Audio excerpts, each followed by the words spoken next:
My name is Lily, and I work as an editor at a big publishing company in the city. I'm just an ordinary girl who likes to keep things simple. Life has always been busy for me, trying to meet deadlines while also finding some time for myself. Maybe that's why I never really got into dating. I usually enjoyed spending time alone, whether it was with a good book or taking a quiet walk in the park near my apartment. But everything changed on one sunny Sunday that seemed like any other. I was deep into a podcast, walking along without a care in the world. The park was full of people, kids running around, and pets playing. I must have lost track of where I was walking because the next thing I knew, a guy on a bicycle almost ran into me. "Watch out," he shouted, swerving at the last second. His voice was sharp, and I could tell he was annoyed. "I'm so sorry," I said quickly, taking out one of my earbuds. I hadn't realized I had wandered onto the bike path. He stopped his bike and turned around, now looking more amused than angry. "You've got to watch where you're going. This path can be a jungle sometimes." "Yeah, my bad. Totally my fault," I admitted, feeling a bit embarrassed. I brushed a stray strand of hair from my face and gave him a shy smile. He laughed, and just like that, the tension was gone. "I'm Jerry," he said, extending his hand. "Lily," I replied, shaking his hand. His handshake was firm and confident. "So, Lily, are you always this distracted, or is it just my charming presence?" he said with a playful grin that made me laugh. "Just a long week at work. My brain is already on weekend mode," I said. "Fair enough. I was just about to grab a coffee at that cafe over there." He pointed to a small place at the edge of the park. "Care to join me? You know, as a peace offering for almost running me over." I thought about it for a moment. He seemed nice, and honestly, I was curious. Sure, I could use a coffee. Why not? It might even make for a good story, I said as we walked to the cafe. Jerry was easy to talk to. He told me about his job at a car sales company and how he liked to spend his weekends biking or hanging out with friends. He wasn't from the city. He moved here because he thought it offered more opportunities. "You know, big city dreams and all that," he said with a smirk. I shared a bit about my job too, explaining how I loved books and turned that passion into a career. "It's better than being stuck in a cubicle doing something you hate," I added. We reached the cafe and ordered our coffees. While we waited, I realized how comfortable I felt around him. It was strange because I'm usually a bit reserved around new people, but with Jerry, the conversation just flowed. After meeting Jerry, we started hanging out more. He was funny and easygoing, but it wasn't long before I started noticing little things that bothered me.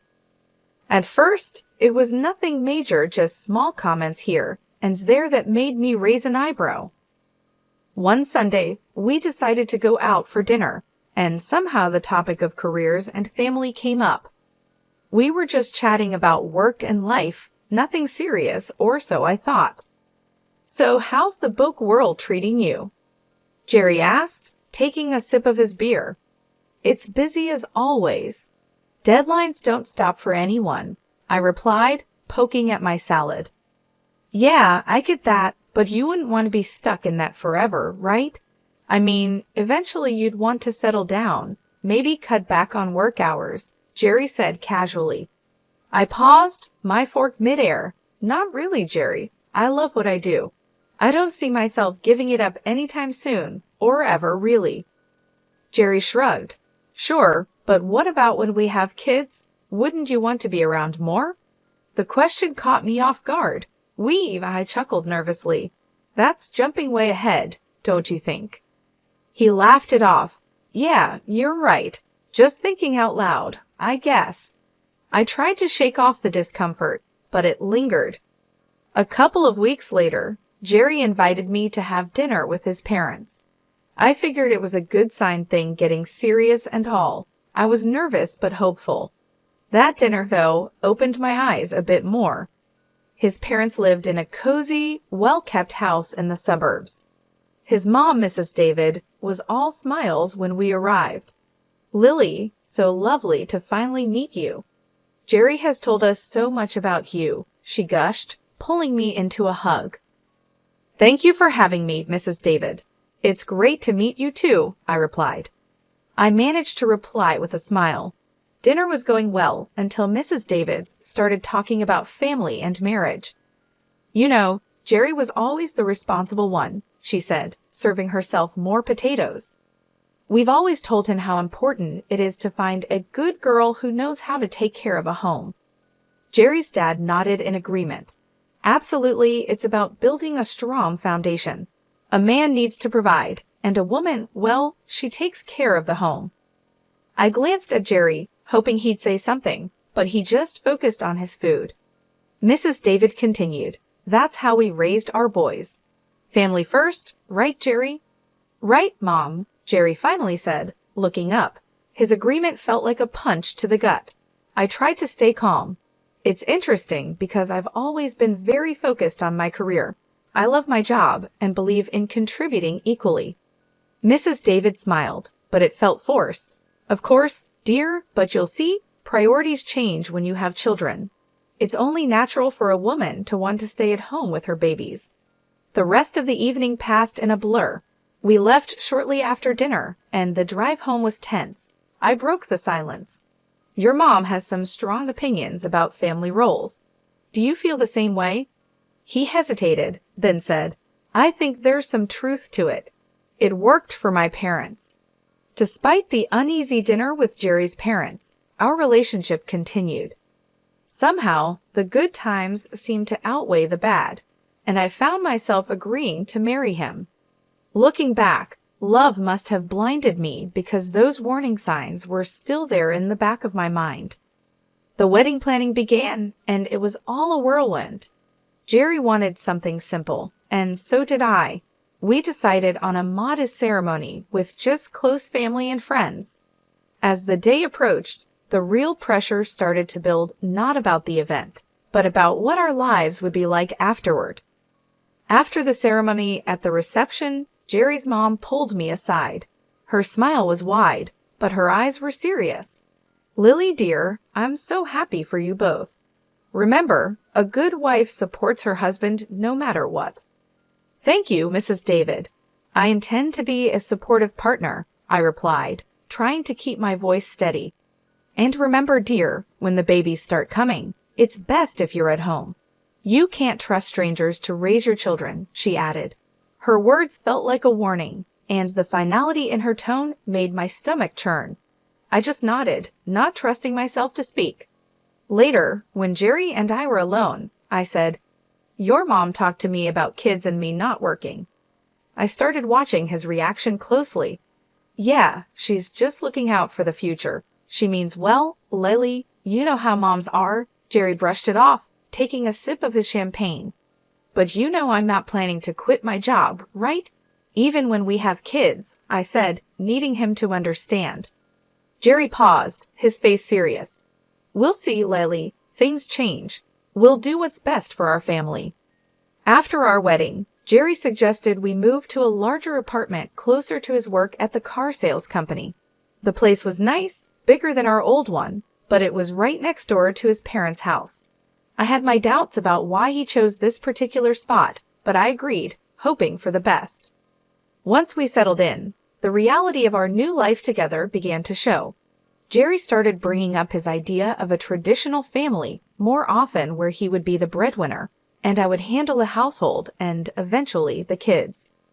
One evening, we sat down with our finances spread across the dining table, a mess of bills and budgets under the dim light. I tried to show him how keeping both our jobs was better, especially with the economy being unstable. "Look at these numbers, Jerry. With both incomes, we're not just getting by, we're actually saving. It doesn't make sense for me to quit my job," I said, pointing at the spreadsheet. Jerry shook his head, pushing the papers away slightly. "It's not just about the money, Lily. It's about having a real family life, you know, like my parents had." I sighed, feeling frustrated. "But it's not the past, Jerry. Things are different now. We both need to contribute." He didn't seem convinced, and the discussion ended with a heavy silence. The situation got more complicated with his mother, Mrs. David, living so close. She dropped by often, unannounced, each visit with a new critique about how I was managing our home. One afternoon, I was sorting through some work emails when she came in without a greeting. She started inspecting the house, wiping her finger along the bookshelf, looking for dust. "Lily, you really should focus more on keeping a cleaner house. A dusty home is not a healthy home," she said, her tone sharp. I clenched my teeth, trying to stay calm. "I cleaned yesterday, Mrs. David, and I work full-time. It's just a little dust." "That's just it, you work too much. If you were home more, maybe things wouldn't slip through," she countered, walking over to the linen closet. She pulled out a sheet, checking for any signs of improper laundering. I followed her, my hands clenched into fists at my sides, trying to keep my cool. "I manage my time just fine, Mrs. David. Jerry and I are both happy with how things are," I said. She shook her head and moved to the kitchen to check the contents of our fridge. "A woman's place is taking care of her home and husband. All these modern ideas about women needing careers are nonsense." Every comment stung, and I felt my defenses rising. "Maybe that worked for you, but I'm not you. I'm not going to quit my job and become someone I'm not." When Jerry came home that evening, I tried to explain how suffocating his mother's visits were becoming. He listened, but his response chilled me. "Mom's just trying to help, Lily. She has a lot of experience running a home." "But it's our home, not hers. I need you to stand up for me, for us," I pleaded. Jerry looked torn, but finally said, "She's my mom, Lily. She means well. We should at least consider her advice." The argument that night was long and painful. We went to bed angry, the first of many silent nights. As the days turned into weeks, I felt more like an outsider in my own home, constantly judged and found wanting.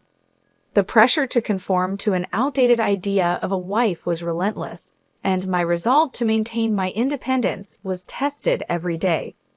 As the months passed, Jerry's complaints about me not doing enough at home started to increase. He would come home from work, look around with a scowl, and comment on the dusty shelves or the dinner that was either too bland or overcooked because I had rushed it after a long day at the publishing house. His favorite phrase became, "If you can't manage both, maybe you shouldn't be working." One evening, after a particularly harsh critique of some slightly undercooked pasta, Jerry let it drop. "Lily, I'm serious. If you can't meet me halfway and take care of the house properly, maybe we should rethink this whole arrangement," he said, implying that a divorce was on the table. I loved Jerry despite everything, and I didn't want our marriage to fail over this, so I made a decision that pained me deeply.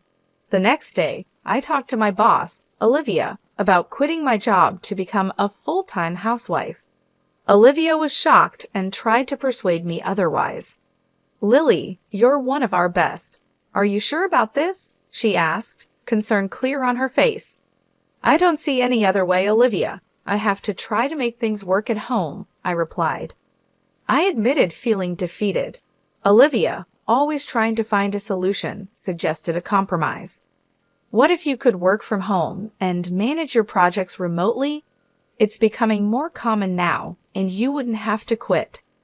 The idea felt like a lifeline. I agreed to the arrangement but decided not to tell Jerry. Instead, I told him I had resigned. He was overjoyed, thinking I had chosen our home life over my career. So I started my new life as a housewife, seeing Jerry off to work each morning and greeting him when he came home. But as soon as he left, I would power up my laptop and dive into my editing work. It was a strange double life, but it worked. The money I earned from my remote job, I secretly saved in a separate bank account, just in case. However, living on just Jerry's salary was tougher than we thought. Despite my best efforts to save money, 5 months later, we were struggling financially. I tried to bring up the topic gently. "Jerry, I think it might be necessary for me to go back to work. We're running through our savings too fast." Jerry's reaction was swift and angry. "That's because you're spending too much. You need to learn how to save properly," he snapped. I was stunned. I hadn't bought anything for myself in months, and always looked for the cheapest deals at the supermarket. His words hurt deeply, and I felt a mix of anger and humiliation.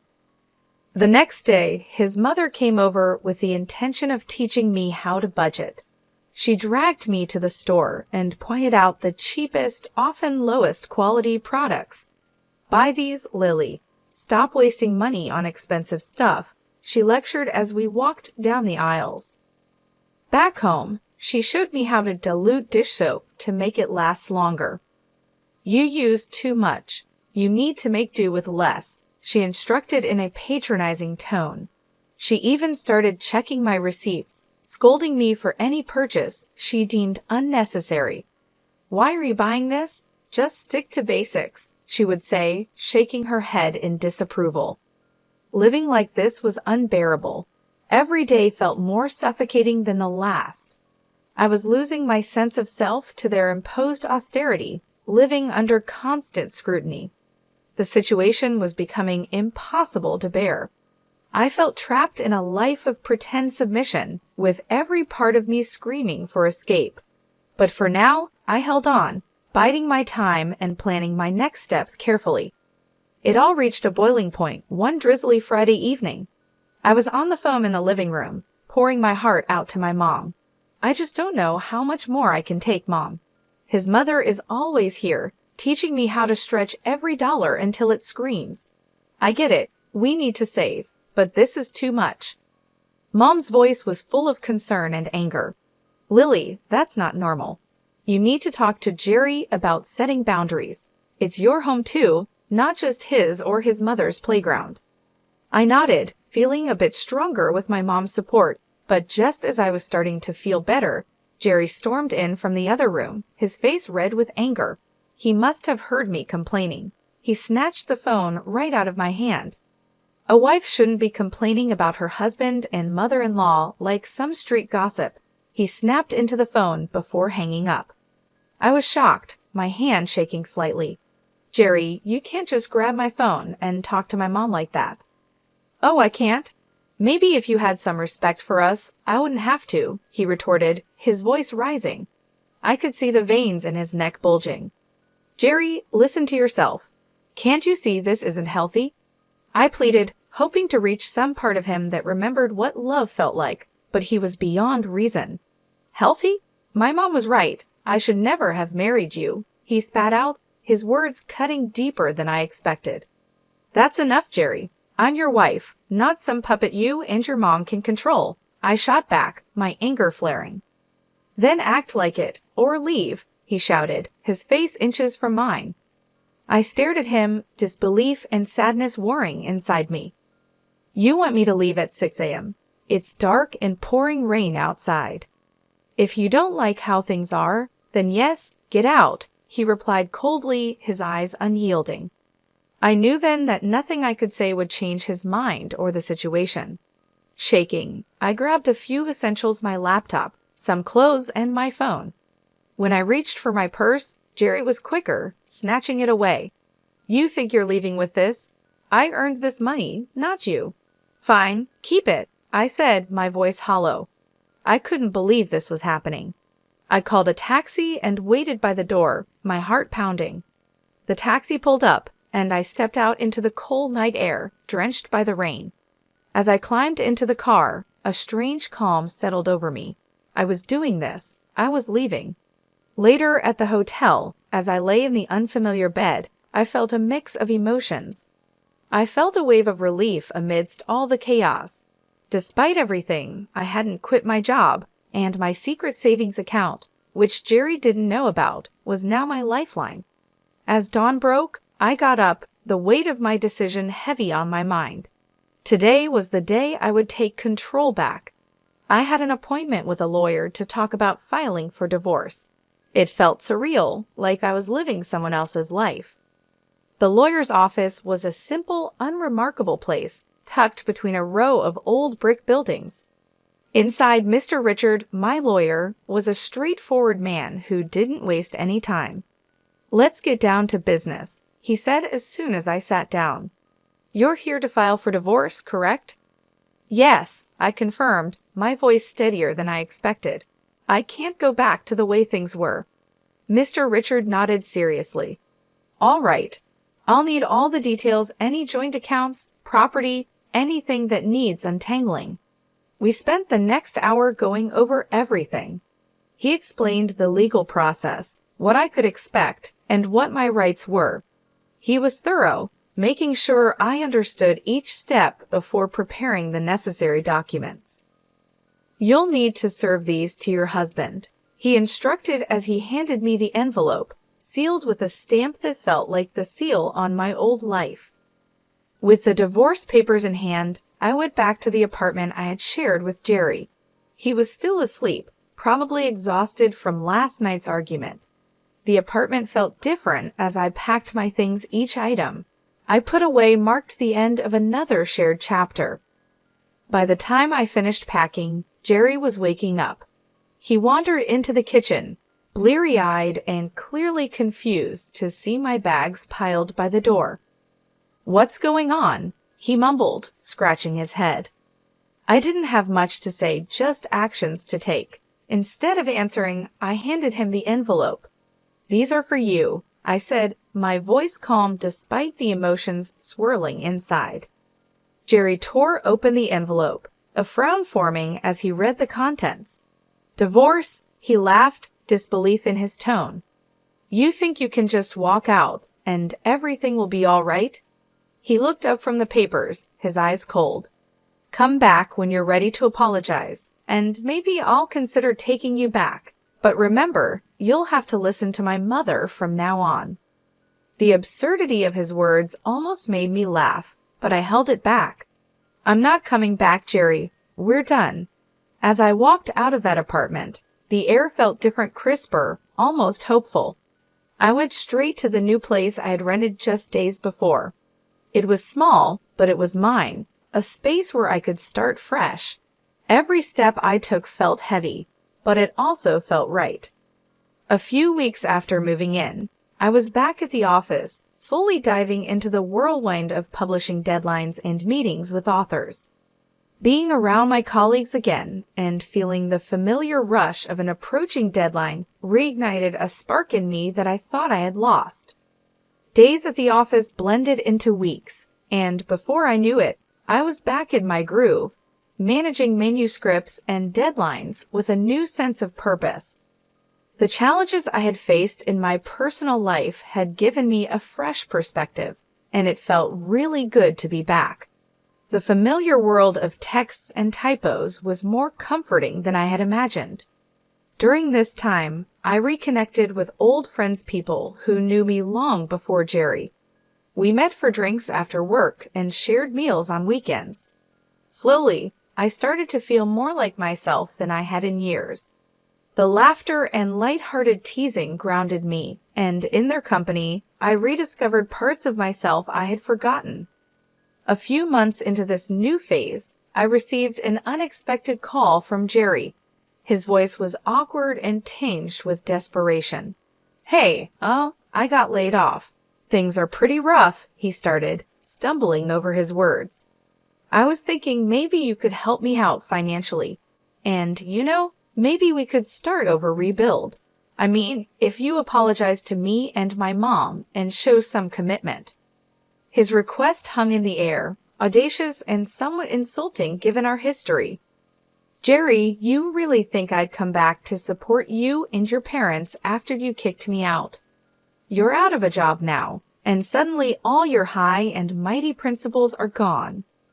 There was a pause. So that's a no, he asked, sounding smaller and deflated. Jerry, I'm doing really well, and honestly, I'm enjoying my freedom too much to give it up again. I hope you find your way, but it won't be with me. My words were firm, sealing the end of our relationship. After hanging up, I felt a surge of empowerment. Jerry's call, though ridiculous, had reaffirmed something important for me. I was truly free now, and no offer or plea was going to change that.